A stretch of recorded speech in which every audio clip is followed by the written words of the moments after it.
One of the things we like doing is kind of using tools and using this whole AI wave.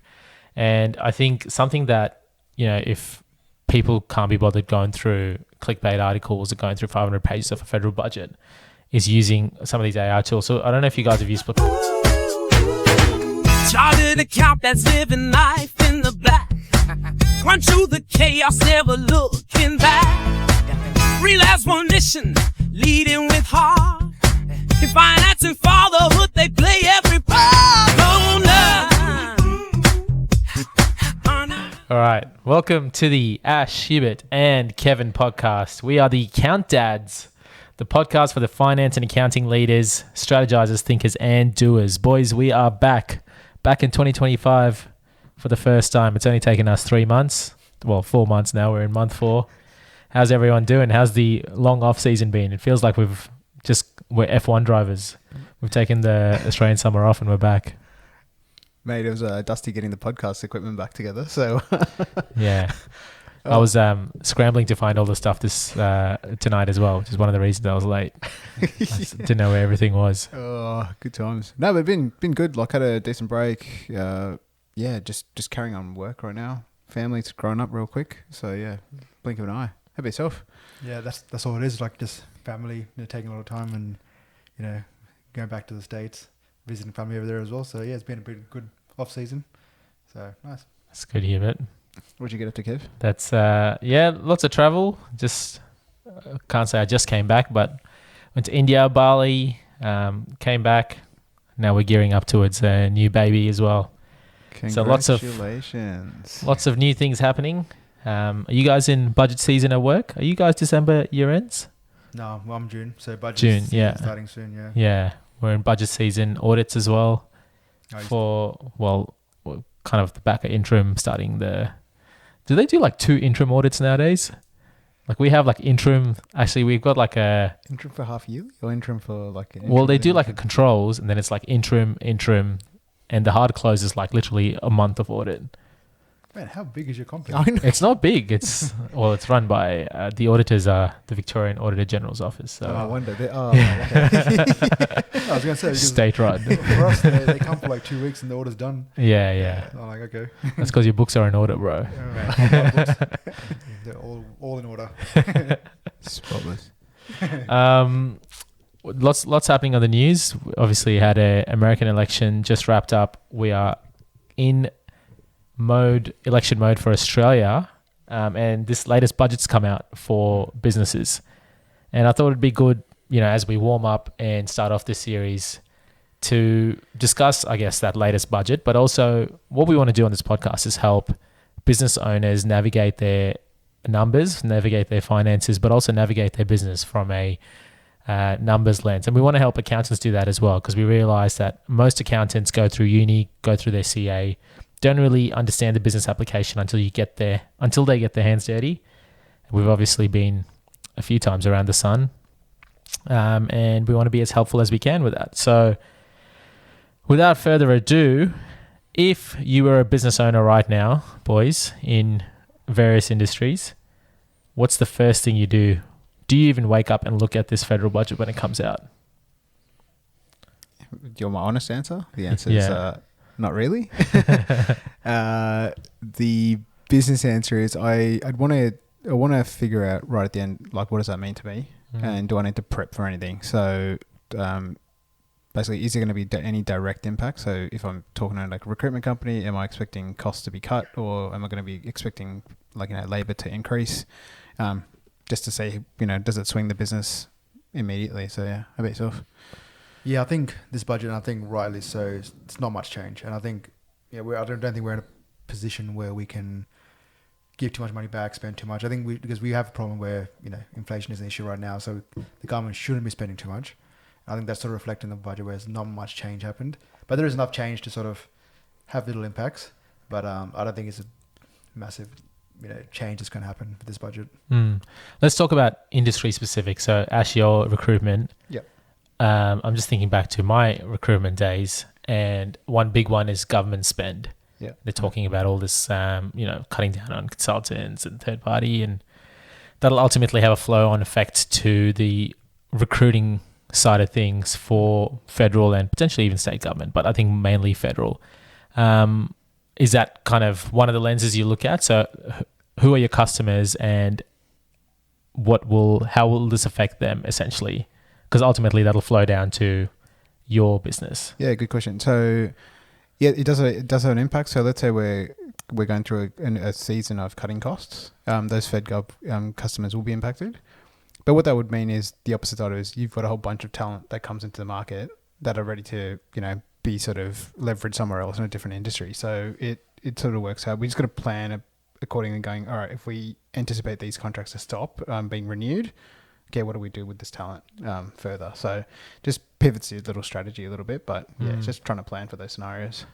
What does that mean with, so is this, you're probably, again, the best person for this. Are we in a labor tight market at the moment? It's a labor different market right now. So there's plenty of jobs, but with the cost of living crisis, everyone's wanting more, right? So you've got that balance between that happy medium of what pays the bills, gets everyone through, and what can companies afford. So yeah, you heard it here first. Unemployment's going to go up. And Hubert, your tourism. So what are you guys looking at? Would you be like? Are we trying to invest in foreign tourism more? Are we trying to invest in local attractions? Because ultimately, if say the government's like, I'm going to build another zoo in Penrith, that'll impact you. So are those the kind of things you're looking at, what they're spending on? Or are you looking at money that's coming into your zoo? Or are you looking at tourism trends?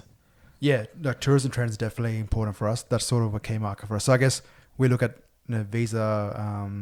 what do you call it? What applications and how they can improve. That's the one factor we look at. Yeah. I think another big thing is infrastructure because we're based in Western Sydney. Airport's coming out. Infrastructure is very important for us. So that sort of is going to set up for the future. So we want to see how they spend money in the Western Sydney market. So that's something we look for as well. I guess Western Sydney you'll see come election time. There's always promises made. So let's see what sort of promises are made this year and. Yeah, so the airport's coming next year, so I guess there'll be a lot of stuff happening around that, and we're sort of looking at that as well. Yeah, that's good. I think as well. So what I was thinking, we're actually doing our budgets now for next financial year, and one of the things we've been doing is trying to articulate how we'll be affected, not just from this budget, but all of these the impact from the USA. Mm-hmm. And one of the things we've kind of done, and I think this will be helpful as well for business owners or even like accountants sitting in a business, is looking at your large ticket items in your P&L that could be affected. So if you're like us, electrical construction business, it's looking at where do you spend the most of your money. So where like cables, labor, other materials, electrical materials from either China or the USA or even in Australia. That's our spend. And then who are our customers? And essentially dissecting, firstly, how our materials might be affected. So there's all this like steel, aluminium kind of tariffs that might impact our businesses here. There's also other supply chain issues that might affect our business, but there's also the federal budget stuff that might affect our business. And we'll talk a little bit about how we can use AI to do that in a second. But like you said, Ash, in terms of understanding our customer base, it's really good for us to take ourselves sometimes outside of our business shoes and look at our customers and see how they might be impacted, and see how they're going to spend their money as well, which is kind of what we're doing because we kind of did that exercise and we're like, actually, we think they're going to drop their spend. And so we need to be a bit more conservative with how we set up our budgets in certain areas, and, maybe we can be a bit more aggressive in that. Are you guys having those type of conversations at work off the back of the federal budget at the moment, or do you do that during budget season, or do you do that when a government comes in? Because I guess one thing for us as well, and I think it affect all attraction businesses, one of the main factors is disposable income of customers, which is the public. So the government plays a huge role in that when it comes to inflation, tax cuts, all that kind of stuff. So the more people have money in their hands, the more they're going to be inclined to come to attractions. When we saw that when all the interest rates, when the cash went flying up, everyone stopped spending money on attractions. That's the first thing they would have cut was that we're going to take entertainment out of the budget. Yeah. So we felt that quite a lot. So I think that's something we'll see in this budget how it affects us as well. Yeah. As well. So Yeah. And is there, without asking you guys to pick a side, do you guys secretly root for a side from a business perspective, knowing that it could ultimately impact your bottom line? Or are you just like preparing for both scenarios? Yes. I think in general, like this is a very generalized thing. The Liberal sort of helps businesses, Labor sort of helps the working people. So that's sort of how it's very generalized outlook. But so I guess from a business point of view, Liberal's always going to be a bit more helpful. Yeah. One of the things we like doing is kind of using tools and using this whole AI wave.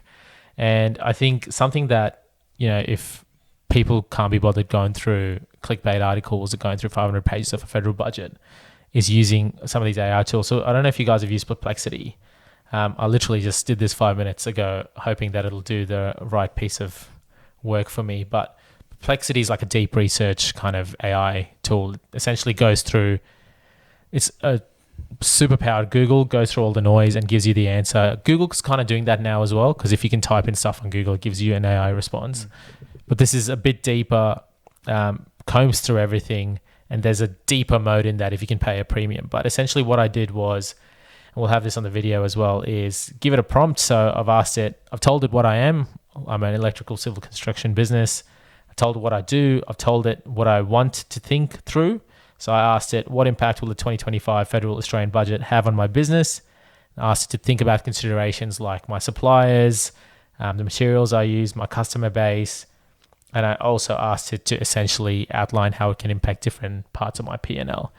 It's given me a pretty detailed response in terms of how I could be affected. So I'm just skimming through this, and straight away I can see that if I'm in some sort of renewable space, I've got customers in that renewable space, I benefit from this budget. So straight away, if I'm a business without a renewable customer, renewable customers, then I know that that's got to be somewhere I need to focus my BD on. The next is kind of the workforce dynamics and some of the incentives for apprentices and licenses and things like that. So I know that's something I need to think about. And the other one is major projects that are happening around Australia. It's kind of like outlining that from this budget, what might come off the back of it. And so I know, all right, if I'm, our business is Melbourne, Sydney, Tassie, if I'm there, then I know I need to start kind of focusing on the customers that might win these projects, because we'll subcontract for them ultimately. So it's kind of good. It gives you kind of, and there's obviously way more detail there, but for the people that don't have the time to understand the jargon in a federal budget, which to be honest is me, I literally have to click through a Daily Telegraph article to try and understand what it's telling me. I don't know if you guys are the same. But how would you guys navigate this if you were a business owner? Would you do something similar as well, or do you guys have your own methods? I do something very similar. Yeah. I've now started using like a couple of different models and just seeing if they have consistent results. So just to make sure it's like you're not having that hallucination. So if you just run one through, let's say GPT, run the other one to Perplexity in this case, at least you can see is it consistent and is it actually getting you the right information. But now they've got a cool reasoning function, so they're actually backing it up by evidence as well. So it's a really good way to get those technical jargon terms out and then sort of get those key high level summaries. So no, it's good. So how does it work with the budget? So I guess, when Labor's released the budget now, is that gone through, or if they lose election, does that null the budget? Yeah, so I think the opposition have to present a budget as well, right? Yeah, they responded, Have they responded already? Okay. So usually whoever wins, you're pulling together your proposal, which will go through. They release a budget every year, don't they, as well? Yeah. Yes. So I guess, okay. So I guess come election. Good question, because is this like a 5-year budget? No. This is a 1-year budget? Yeah, it's a 1-year budget, but then they have predictions like how it will sort of, because I think they predicted the next 5 years is going to be like deficits, right? Yeah. So you have a forward projection, but every year they do a new budget. Yeah. So yeah. But I just thought come election year, does it change the impact where if the other party gets in, did their budget take over? I just don't know that one. Whoever wins. There's probably levers, right, that they'll take over. Like they'll come back and say, I want to reduce some of the spend here and move that on. They won't probably change the large infrastructure projects as such. Yeah. They'd probably just leave them as it is. But the other spend where you could hack, they'll probably take those things out. So yeah. There you go, boys. Perplexity. The Australian federal budget is typically released once per year by the governing party. with additional updates provided through the mid-year economic and fiscal outlook, delivered on the second Tuesday of May, and the mid-year update annually in December. Yeah. So there you go. So I guess their budget pre-election is important because it tells you what they're going to do straight after the election. It's usually some lofty promises. And then, once they've won it, it's managing that and pegging back, or their real agendas come out. Yeah, that's surplus. I meant deficit for the next year. Who said NBN after 2 years? Yeah. We need to all get on Starlink. Who are the winners and losers of the budget? Have you guys heard about who the winners and losers are? The losers are always the middle class, but no, I think not any immediate losers in this case. I think what the challenge for me, what I see is like anytime we get a rebate given or any relief, I feel like those other companies end up increasing their prices more than that relief, so we end up seeing a net zero impact to cash, right? So every time there's like, oh, here's like a credit for your energy bill. Yeah. Like, what credit? I didn't see that. Nothing at all, right? So yeah, how about you guys? And you see the same thing when it comes to first home buyers as well, right? They sort of say, we give you $10,000 to buy a house, but house price go up another $50,000 just because of that. And it's like, because of that incentive, house price, everything goes up, and you're like, there's like no net gain. So sometimes these little rebates, reliefs are sort of like, it's probably not needed, but it's just a sort of a gimmick to sort of, get people voting for you, I guess. That's right. Cool. Probably my only last tip is usually post these budgets, or even once a party comes in play, talking to as many of your customers or suppliers as possible. As much research as you can do. Nothing tells you more information than communication. And I'm sure you guys would agree. Particularly as most of these parties have agreed that they'll take off the alcohol excise tax, which means you can take your customers for a beer. I think there's another one. There's another thing that they're introducing, right? Around the entertainment OFPT one. Is it? I don't know. Maybe I imagined it. He's now typing that into perplexity.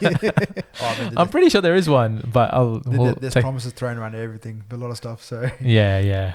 Wait until negative gearing comes into it all. Just chuck another spanner into it. Cool. Good episode, guys. Good one. First one back. If you guys enjoy the content, obviously follow the channel, but we want to keep helping you guys do your roles well as accountants or finance professionals. And if you're a business owner, we want to help you succeed because we love Australian small to medium business. Catch you next episode. Thanks for listening. See ya. Hey, like this episode? Follow our channel for all things finance and accounting for your business. Get in touch with us if you have any questions, and we may feature it on the pod.